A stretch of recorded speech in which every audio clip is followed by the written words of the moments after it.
आम्ही जमिनीवर बसवून साधारण माणसं आमच्याबरोबर ठेवून आम्ही लढाई लढणारी माणसं आहोत। आज मिथला दोन मातब्बर असलेल्या समोर जर आपण पाहिलं असेल तर महाविकास आघाडीचे सुद्धा पॅनल संपूर्ण नाही आणि राष्ट्रवादीने भाजपच्या कोबड्या घेतलेल्या आहेत।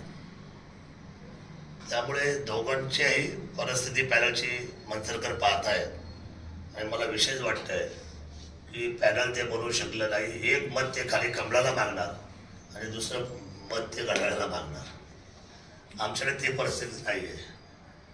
वेळ आणि काळ बदलते।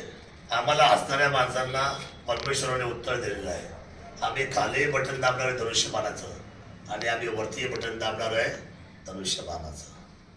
त्यामुळं हा धनुष्यबाण अतिशय महत्वाचा आहे। तो मान सन्मानाचा आहे, सर्वसामान्यांच्या स्वाभिमानाचा आहे आणि मंजरकर्त्याला न्याय देतील। 100% विजय माझा विश्वास आहे। ही लढाई मोठ्या लोकांच्या विरोधात आहे। ही लढाई आमच्या फाटक्या लोकांची आहे। ही लढाई आमच्या स्वाभिमानाची आहे, मंजरकरांची आहे। ही सर्वसामान्यांची लढाई आहे आणि सर्वसामान्य माणूस एकदा पेटला का ती लढाई लढली जाते आणि ती जिंकली सुद्धा जाते। माझा स्वतःचा अनुभव जुन्नरमध्ये मातब्बर लोकांना थांबवावं लागलं। सर्वसामान्य माणसांनी निवडून हातामध्ये घेतलं। मी एकमेव अपक्ष आमदार महाराष्ट्र राज्यातून निवडून गेलोय आणि मंजरकर सर्वसामान्यांची कास पकडतील। दत्ता भाऊला रोज करोडामध्ये लोकांना जीवदान देताना रोज मरताना पाहिलेले आहे। या माणसाने स्वतःच्या छातीची ढाल केलेली करोनामध्ये मी पाहिलेली आहे। माझे 39 पेशंट जुन्नरमधून त्यांनी स्वतः वाचवलेले आहेत आणि 2 लोकांना तो वाचवू शकलो तर त्याला आग्नेय डाग सुद्धा त्याने दिलाय। त्या कुटुंबाची माणसं सुद्धा इथं आले नव्हती। असा माणूस ज्या वेळेला या पॅनलचं नेतृत्व करतो मला असं वाटतं का तिथं शिवधनुष्य ज्या वेळेला प्रामाणिकपणे काम करतं त्यावेळेला सर्वसामान्य माणसाला न्याय हा मिळणारच। आता निवडणुकी 15 दिवसाची माणसं नातं गोतं पाहतात, चिन्ह पाहतात।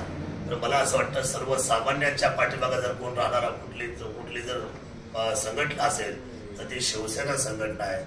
दत्ता भाऊंचं काम अतिशय उजवं आहे। त्यांच्या धर्मपत्नी सुद्धा रोज महिलांमध्ये मिसळणार आहेत, वागते आहेत, वागणारे आहेत आणि आम्ही सगळे मंडळी, मी असेल, आमचे बंधू इथं बसले, जिल्हा प्रमुख सन्मान्य देवीदासजी असेल, प्रवीणजी आमचे थोडं असेल, आम्ही ही सगळी मंडळी इथं आहोत।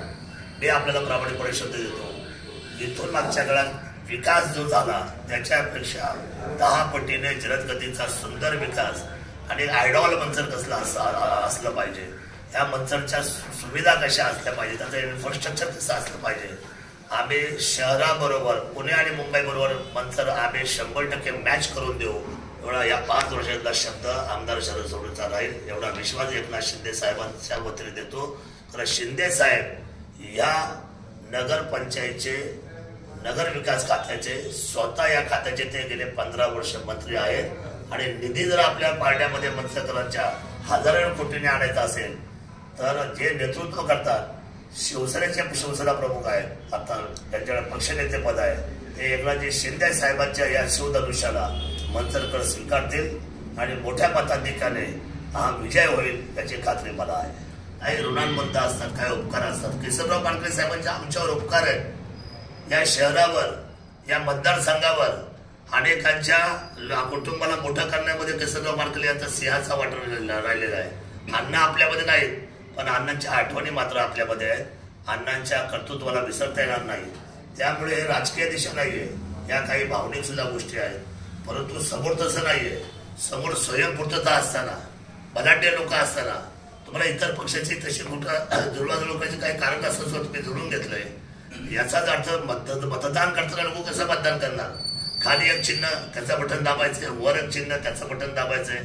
इथं मंचरमध्ये मात्र ईश्वरकृपेने तसं काही झालं नाही। ही तपनेश्वरची भूमी आहे आणि ह्या भूमीला, या महादेवाच्या भूमीला मला खात्री आहे की पहिली उजवी ही शिवसेनेला मिळेल।